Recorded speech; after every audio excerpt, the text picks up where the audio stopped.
Hello students, last lecture में हमने pleura के बारे में पढ़ा। प्लूरा के कुछ टाइप्स हमने लास्ट में पढ़े थे। पैराइटल प्लूरा के वो जो 4 टाइप्स हमने लिखे थे, उसी के जो रिफ्लेक्शंस होते हैं आज के लेक्चर में वही डिस्कस करेंगे। उसके बाद में रेसेसेस के बारे में जानेंगे कि रेसेसेस एक्चुअली क्या होते हैं, उनका क्लिनिकल सिग्निफिकेंस क्या होता है, उसके बारे में हम लोगों को आज ये समझना है कि हमारे एक्चुअली में रिफ्लेक्शंस क्या होते हैं। जब हम लोग सरफेस मार्किंग करते हैं तो उस समय भी हम लोगों को ये रिफ्लेक्शन की यहाँ पे हेल्प लेनी होती है, क्योंकि जो भी हम लोग सरफेस मार्किंग है वो वाइवा में ऐसा क्वेश्चन आता है जहाँ पे आपको ये जो पैराइटल प्लूरा के टाइप्स है या फिर उसके रिफ्लेक्शन से ये अगर पूछे जाते हैं तो हम लोग को क्या क्या चीजें ध्यान में रखनी है उसके बारे में आज हम लोग डिस्कस करेंगे।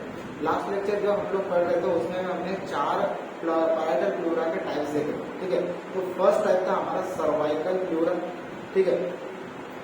ये सर्वाइकल प्लूरा जो कि हमारा अपेक्स की तरफ आता है। दूसरा कोस्टल प्लूरा जो हम लोगों को एंटीरियरली मिलेगा। तीसरा हमारा डायफ्रामेटिक कहाँ मिलेगा हम लोगों को? इंफीरियर साइड, ठीक है। कहाँ पे मिलेगा ये?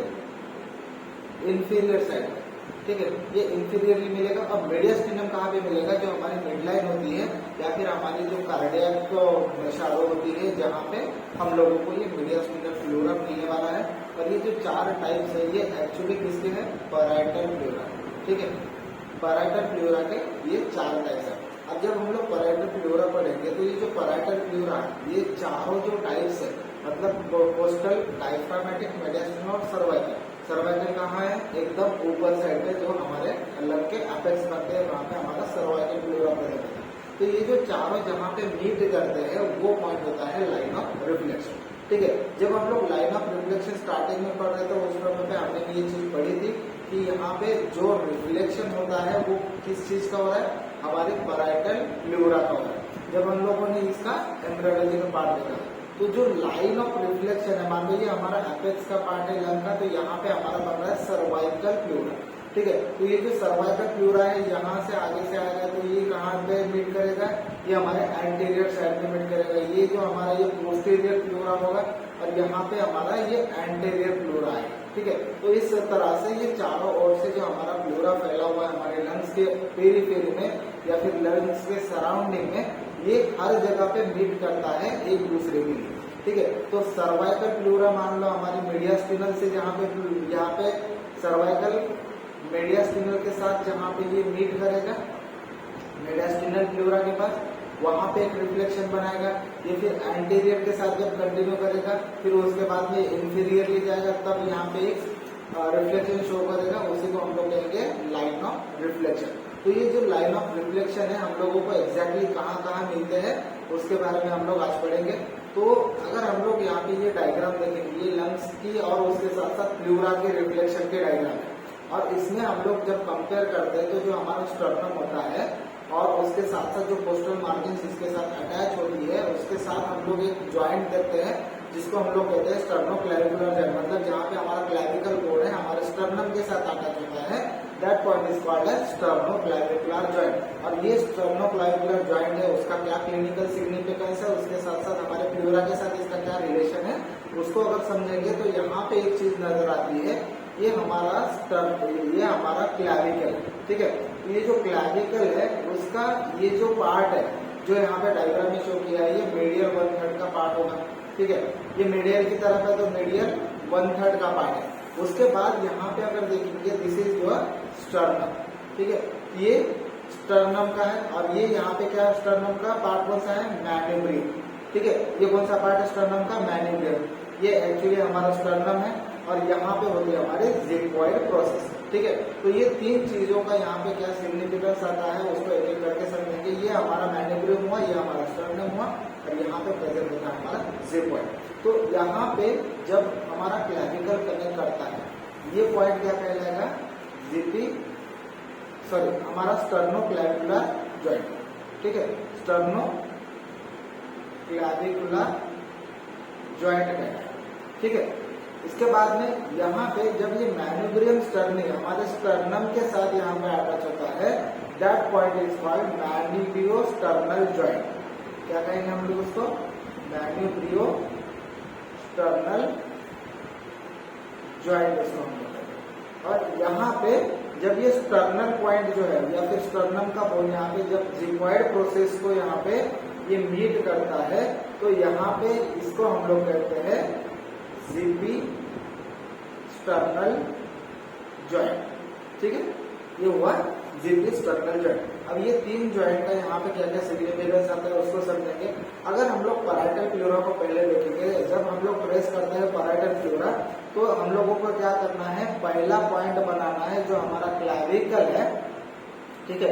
ये जो क्लैविकल है उसका जो मिडल पार्ट आता है उसका ये जो ऊपर 2.5 सेंटीमीटर यहाँ पे हम लोगों को पहला पॉइंट बनाना है, जो कि डायग्राम में ऑलरेडी शो किया है, ठीक है। जब ये पॉइंट है यहाँ पे हमारा जो फर्स्ट रिब होता है, अब ये यहाँ पे फर्स्ट रिब जॉइंट है हमारा, ठीक है। स्टर्नम के मतलब जो मैनिपुलम स्टर्नी का पार्ट है उसको हमारा ये फर्स्ट रिब का अटैचमेंट होता है। और ये फर्स्ट रिब जब पोस्टीरियरली जाएगा तो ये यहाँ पे इसका पार्ट जो है पोस्टीरियर पार्ट खत्म होता है।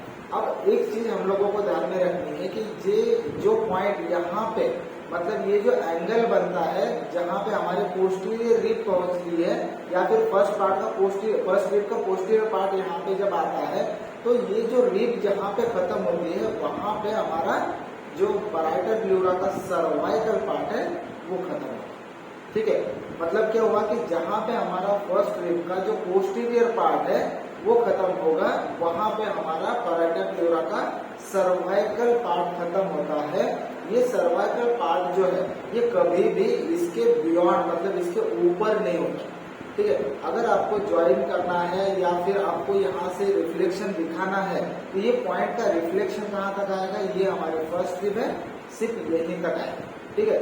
और तो ये जो एंगल बनता है ये है हमारा सर्वाइकल प्लूरा, ये है हमारा सर्वाइकल पैराइटल प्लूरा। अब हम लोग दूसरा पार्ट लेते हैं इसके कोस्टल का, तो यहाँ पे अगर देखेंगे ये जो पूरा पार्ट लिखा है this is your coastal pleura, ठीक है। तो ये जो कोस्टल प्लूरा है और यहाँ पे लिखा है इसका मेडियास्टिनल प्लूरा और नीचे में जो दिखा है ये है हमारा डायफ्रामेटिक प्लूरा, ठीक है।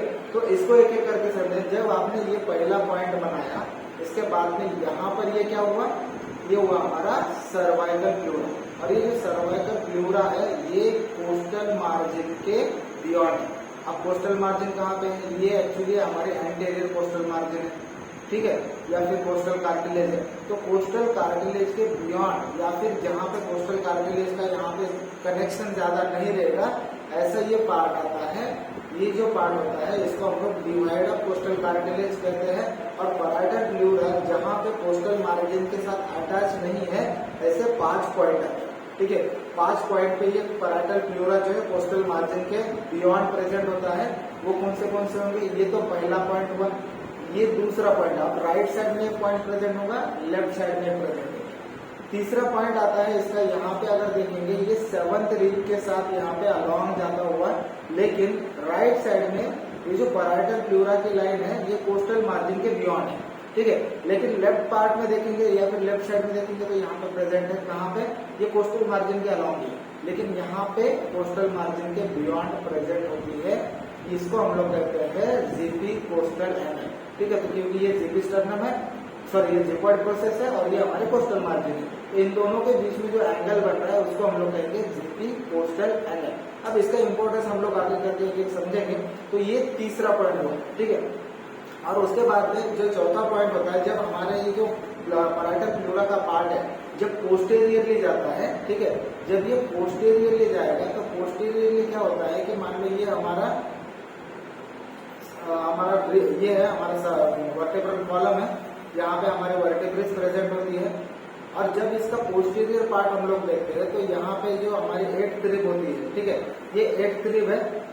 ये 8th रिब जो होती है ये मिड क्लैविकुलर लाइन पे प्रेजेंट होती है। इसको हम लोग एक एक करके समझने वाले हैं। पहले इतना ध्यान रखो कि जो 5 पॉइंट मैं बता रहा हूँ वो कहाँ पे प्रेजेंट है।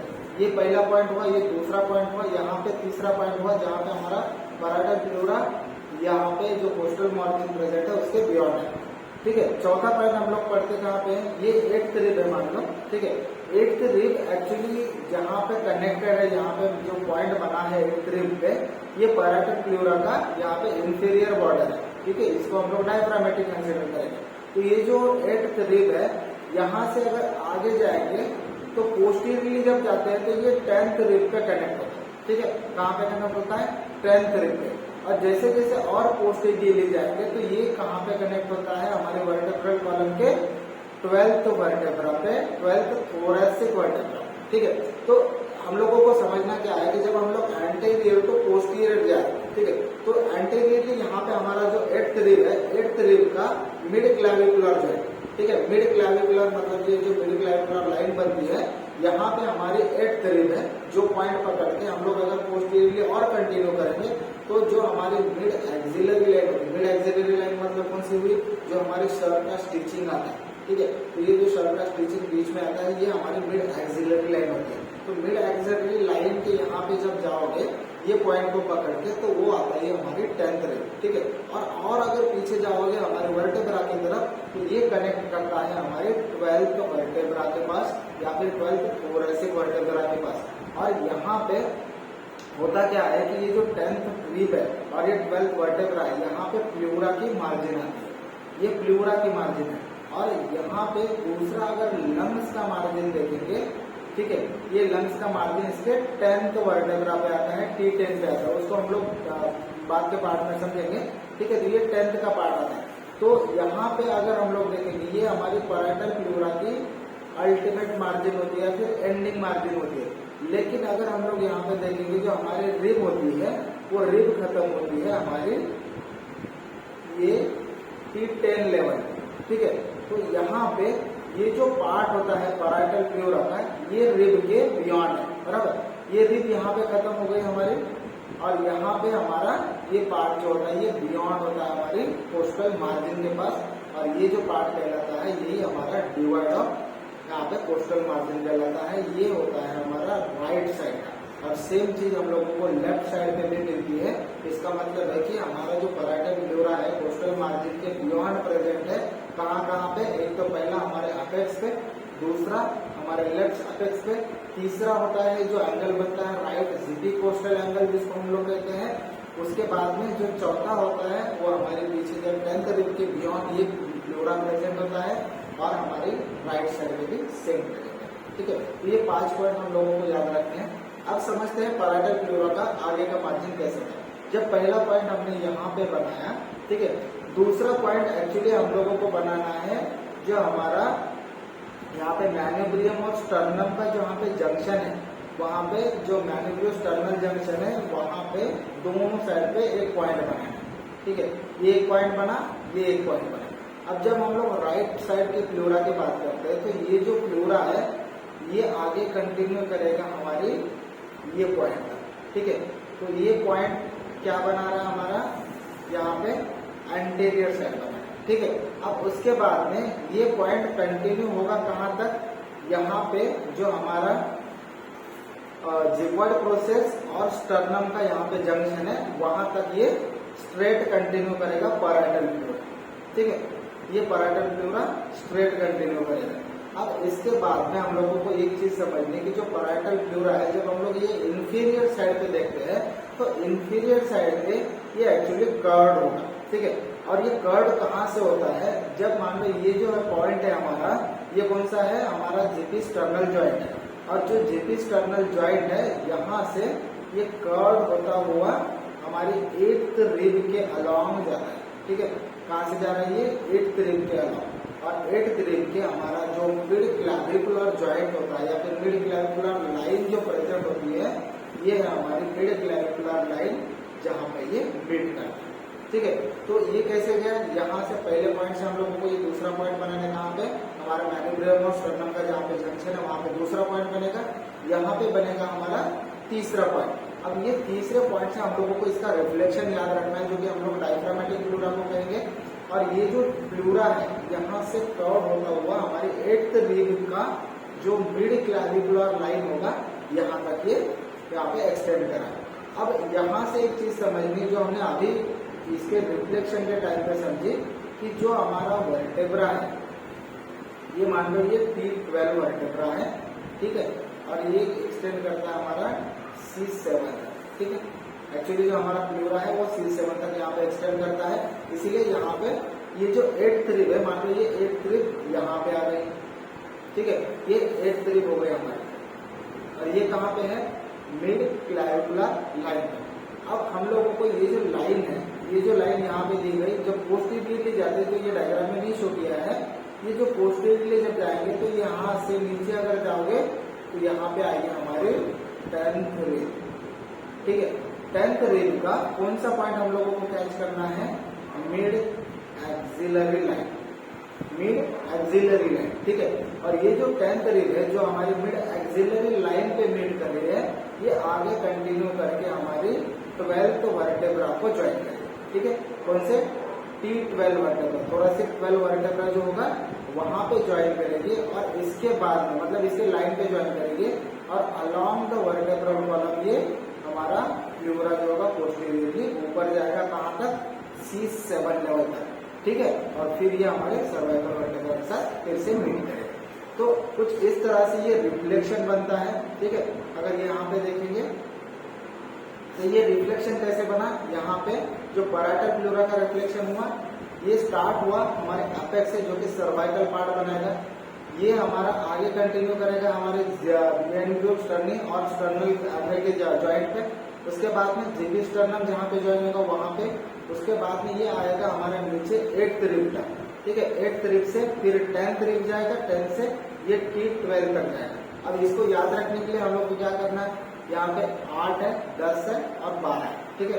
कैसे याद रखेंगे, 8, 10, 12, 8, 10, 12, तो दो का यहाँ पे गैप आ रहा है, बराबर, 8, 10, 12, तो इसको हम लोगों को यहाँ से ऐसे याद रखना है। अब उसके बाद में हम लोग देखते हैं इसका जो लेफ्ट साइड का पार्ट है पैराइटल प्लूरा का, उसको कैसे समझना है। यहाँ पे अगर देखेंगे ये पहला पॉइंट है, बराबर, पहले पॉइंट से लेके यहाँ पे जो हमारे सेकेंड रिब होती है, ये हमारी फर्स्ट रिब है, ये हमारी सेकेंड रिब है, ठीक है।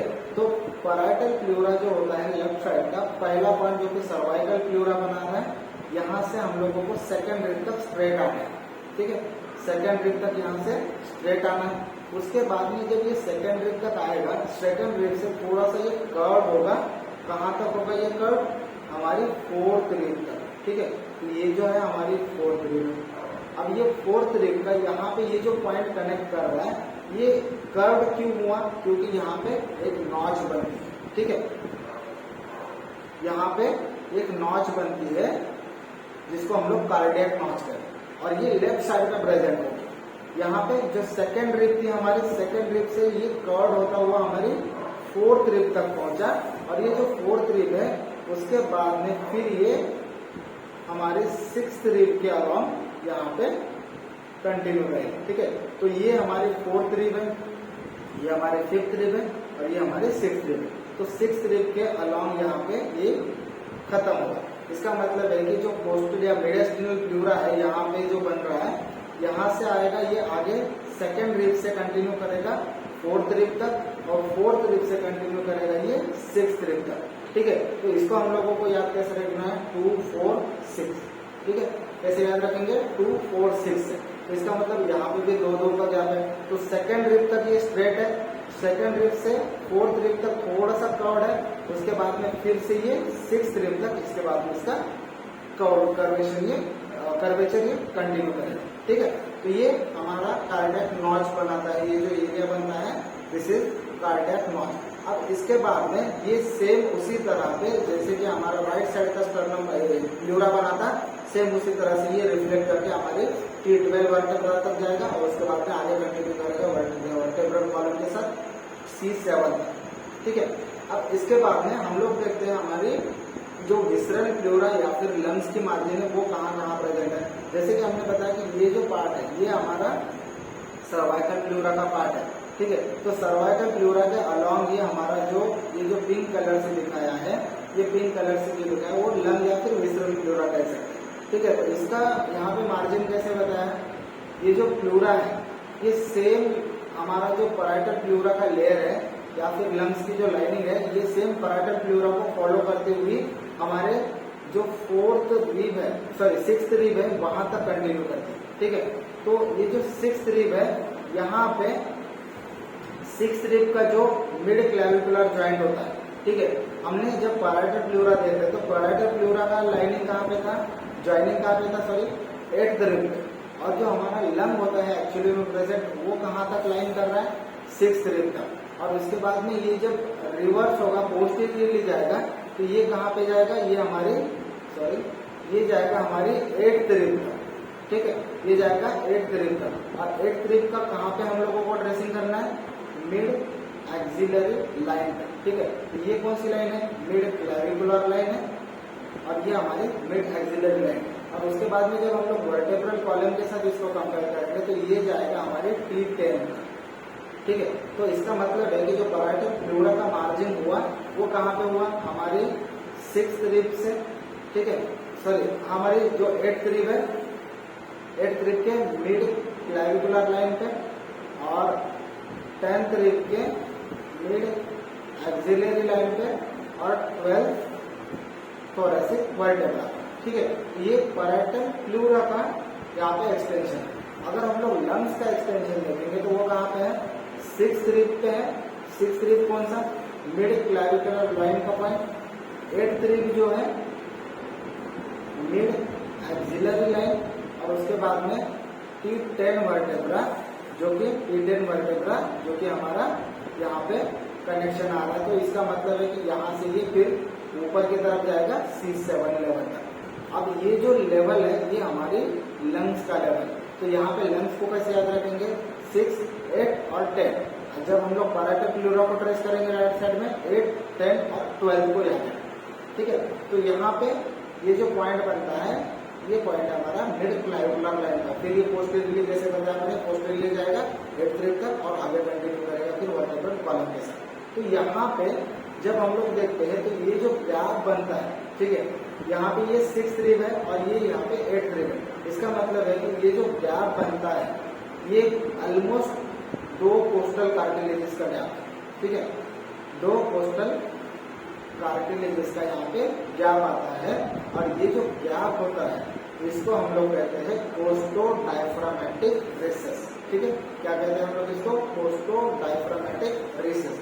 और ये जो रेसेस होते हैं लंग के एक्सपेंशन में काम आते हैं। जब भी आप किसी पेशेंट को देखोगे जिसका यहाँ पे ब्रीदिंग थोड़ा सा हायर साइड पे होता है, मतलब उसको टैकिपनिया कहते हैं हम लोग, तो उस समय पे लंग्स का एक्सपेंशन होना बहुत इंपॉर्टेंट होता है। और उस समय पे अगर मान लो ये जो यहाँ पे जो रेसेस है उसमें अगर फ्लूइड कलेक्शन होता है, जिसको हम लोग कहते हैं प्लूरल इफ्यूजन हुआ है, तो ऐसे टाइम पे ये जो रेसेस है थोड़ा सा ऑब्लिटरेट हो जाते हैं और लंग्स का एक्सपेंशन प्रॉपरली नहीं होने की वजह से पेशेंट में ब्रीदिंग डिफिकल्टी आती है। ठीक है, तो ये जो रिसेस होते हैं यहाँ पे एक रिसेस बना, या फिर ये जो गैप होता है उसी को हम लोग रिसेस कहते हैं। तो ये जो रिसेस है कौन सा है, कोस्टो डायफ्रामेटिक रिसेस है। क्योंकि ये जो पार्ट है ये कोस्टल और डायफ्रामेटिक प्लूरा के पार्ट में बना है, इसलिए इसको कहेंगे कोस्टो डायफ्रामेटिक रिसेस। ठीक है, अब उसके बाद में दूसरा एक पॉइंट यहाँ पे लेफ्ट साइड पे समझना है कि ये जो पार्ट है, जैसे कि हमने पैराइटल प्लूरा का रिफ्लेक्शन क्या देखा कि ये सेकंड से होकर 4th तक कंटिन्यू आता है, थोड़ा सा कर्व होता है, और उसके बाद में अलॉन्ग द 6th रिब ये आगे कंटिन्यू करता है। ठीक है, तो ये जो पार्ट है या फिर ये जो कर्वेचर है ये हमारे लंग्स में भी होता है। ठीक है, लंग्स में कैसे होगा, यहाँ पे सेकंड रिब से ये फिर से हमारे 4th रिब तक जाएगा, लेकिन 4th रिब से ये क्या होता है, थोड़ा सा ज्यादा कर्वेचर लेता हुआ ये 6th रिब तक पहुंचता है। ठीक है, 4th रिब से ये थोड़ा ज्यादा कर्वेचर लेके ये 6th रिब तक पहुंचता है।